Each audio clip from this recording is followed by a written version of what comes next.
Hello friends, शुरू करते हैं। एक खौफनाक आत्मा से मुलाकात।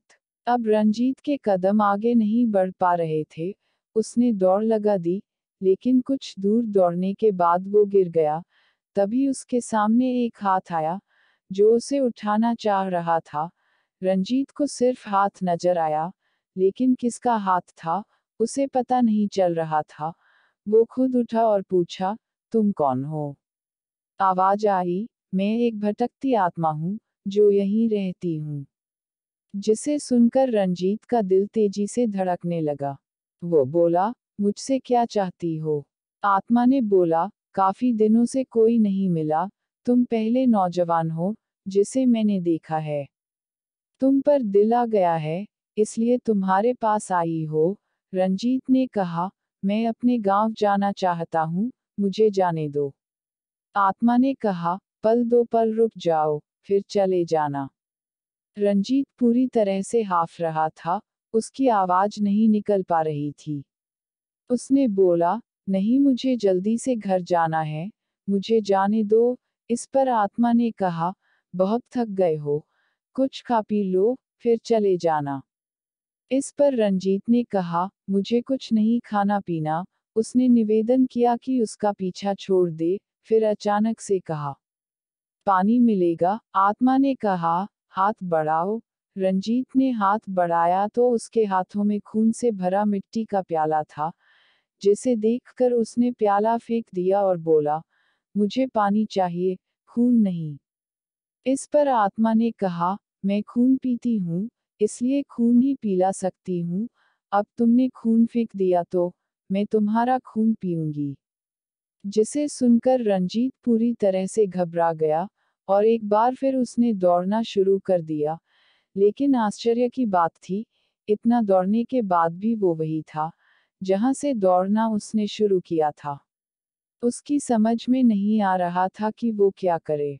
उसने फिर से निवेदन किया कि उसके मम्मी पापा उसका इंतजार कर रहे हैं, उसे घर जाने दे। लेकिन आत्मा मानना नहीं चाहती थी, वो उसे जाने नहीं दे रही थी। फिर अचानक से रंजीत को महसूस हुआ कि उसके शरीर में कोई आ रहा है, और उसे एक बार उठाकर पटक दिया। फिर उसकी नींद खुली तो उसने पाया कि वो अपने घर में है। सभी उसके चारों तरफ खड़े थे। उसने पूछा, वो घर कैसे पहुंचा? पास में खड़ी मम्मी ने कहा कि सुबह वो आम बगीचे में बेहोश पड़ा हुआ मिला, तो वहां से गुजरने वाले लोगों ने उठाकर यहाँ ला दिया। लेकिन सभी आश्चर्य थे कि वो बेहोश कैसे हो गया, और उसकी समझ में नहीं आ रहा था कि वो लोगों को क्या बोले। कि रात में उसे एक भूतनी से मुलाकात हुई जिसने उसे पटक दिया था। वो चुप रह गया। 2 दिनों तक वो आराम करता रहा, लेकिन रात की घटना याद आते उसका शरीर ठंडा हो जाता था। फिर वो समय आ गया जब उसे लड़की देखने जाना था। लड़की देखकर वो लौट रहा था कि फिर से रात हो गई, और एक बार फिर भूतनी ने उसका रास्ता रोक दिया और बोली कि आज उसे नहीं जाने देगी। उसने बताया कि उसकी शादी ठीक हो गई है, उसे जाने दे। इस पर भूतनी ने कहा कि उसकी भी शादी नहीं हुई है, वो भी शादी करना चाहती है, और उसी से शादी करना चाहती है। इस पर रंजीत ने कहा कि वो एक आत्मा है और इंसान की शादी उसके साथ नहीं हो सकती।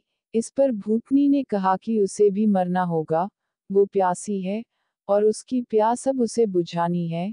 रंजीत के बार बार निवेदन करने पर भी वो नहीं मानी और रंजीत को पटकने लगी। इधर घर ना पहुंचने पर उसके घर वाले चिंतित हो गए और उसे ढूंढने के लिए बगीचे की तरफ बढ़ गए, जहां रंजीत को गिरा देख एक बार फिर सभी उसके पास आए।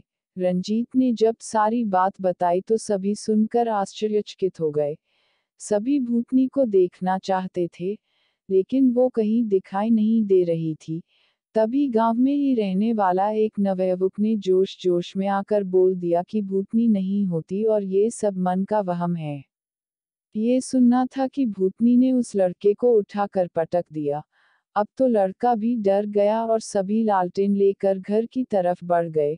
रातों रात सभी को पता चल गया कि आम के बगीचे में एक भूतनी रहती है। सभी पूजा करने लगे, भूतनी को भगाने के लिए पूजा होने लगा। फिर हवन हुआ और अंत में रंजीत को ये विश्वास दिलाया गया कि भूतनी चली गई, लेकिन रंजीत को विश्वास नहीं हुआ और वापस दिल्ली लौट गया। जब वो दिल्ली आया तो मैंने रंजीत से बात किया। रंजीत ने पूरी कहानी सुनाई तो मैंने सोचा क्या आज के इस दुनिया में जहां विज्ञान ने इतनी तरक्की कर ली है, वाकई भूत होता है। खैर रंजीत के साथ हादसा हुआ है तो सच ही होगा। मैंने जब शादी के लिए पूछा तो रंजीत ने बताया कि वो अब कभी अपने गांव नहीं जाएगा, वो शादी भी करेगा तो दिल्ली में ही करेगा। एक बार फिर भूतनी की वजह से उसकी शादी टूट गई। आशा है आपको हमारी ये रियल गोस्ट स्टोरीज पसंद आई। आपको ये पोस्ट अच्छी लगे तो इसे फेसबुक और व्हाट्सएप पर शेयर करें और हमारे चैनल को सब्सक्राइब करना ना भूल।